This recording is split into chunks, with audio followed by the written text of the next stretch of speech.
Hello, my name's Robert Dean Steele, and we are praying through the Psalms.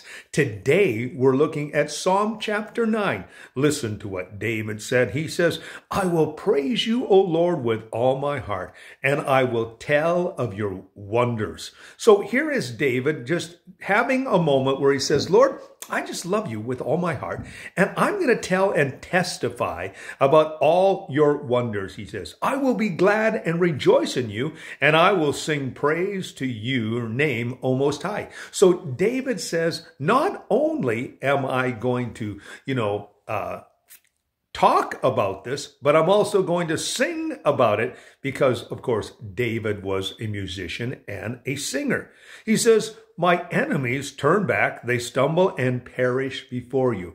And, of course, we saw that many times where how that David was able to overcome his enemies because of the Lord's divine assistance. He says, for you upheld my right and my cause, and you sat on your throne judging righteously. David was a man after God's own heart, and he tried to keep his relationship with God as close and as tight as possible. He says, you have rebuked the nations and have destroyed the wicked. You have blotted out their name forever and ever.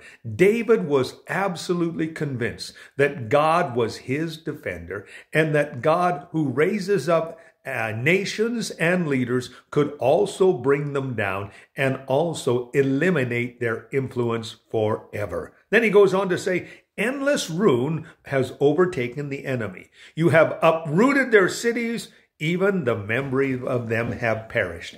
Well, this is very, very true. For example, the city of Babylon laid, of course, in waste and in ruin for generations. Same with Nineveh. In fact, they had to look very, very hard to actually find these ancient cities. Then he goes on to say, the Lord reigns forever. He has established his throne on judgment. That means that God is going to be a justice.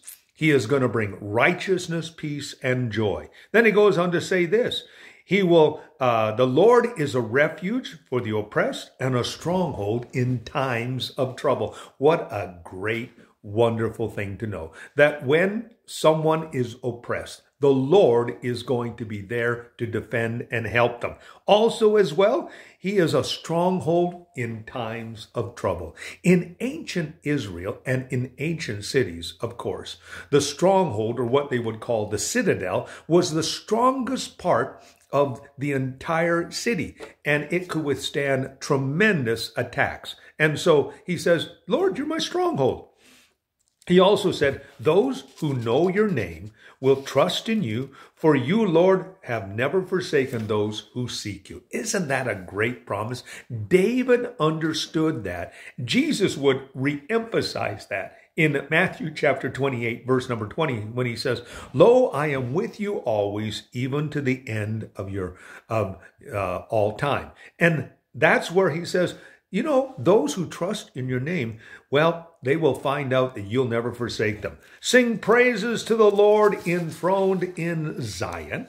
Then he goes on to say, proclaim among the nations what he has done. So he says, not only testify locally, but internationally.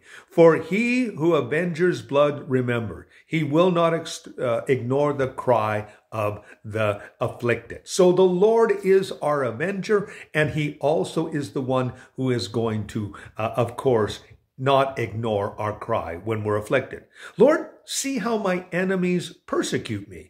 Have mercy and lift me up from the gates of death. David many, many times knew that he and his nation were at the edge and it could go either way for him, but he trusted the Lord. Then he says, and I will declare your praises at the gates of the daughter of Zion and rejoice in your salvation. Once again, David says, listen, I'm going to thank you for everything that you've done. I'm going to do it in the places where people meet so that people will know that you are God. And he says, I'm going to rejoice in your salvation, how that you protected me, how that you saved me, how that you kept me, how that you gave me eternal and abundant life. Then he goes on to say, the nations have fallen into a pit. They have dug, their feet have caught up in the net that they have actually have hidden. So he says, what's going to basically happen is when an individual plans wickedness, that wickedness is actually going to be the very thing that traps and ensnares them.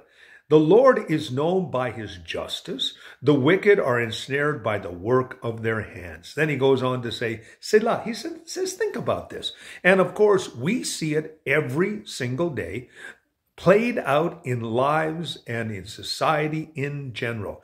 And he goes on to say, the wicked return to the grave, all the nations that forget God. He says, basically, when you forget God, you are heading to a lost eternity. Then he goes on to say, but the needy will not always be forgotten, nor the hope of the afflicted ever perish. So the Lord, of course, is always on the side of the afflicted, of those who are enslaved, those who are vulnerable. The Lord is with them, and he is standing there. In fact, true religion is found taking care of the widows and orphans and keeping ourselves unpolluted by the world. That's our responsibility.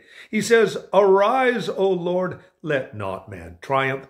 Let the nations be judged in your presence. He says, Lord, you got to rise up because nations are rising against us and against you.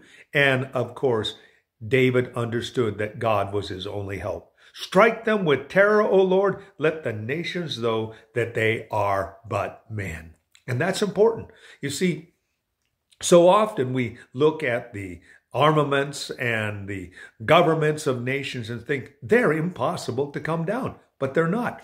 One of the lessons that we have from history is the Soviet Union. It looked impossible for them to actually fall. But in just a couple of months, the whole Soviet Union unraveled. And how did it happen? It happened because God said it was time.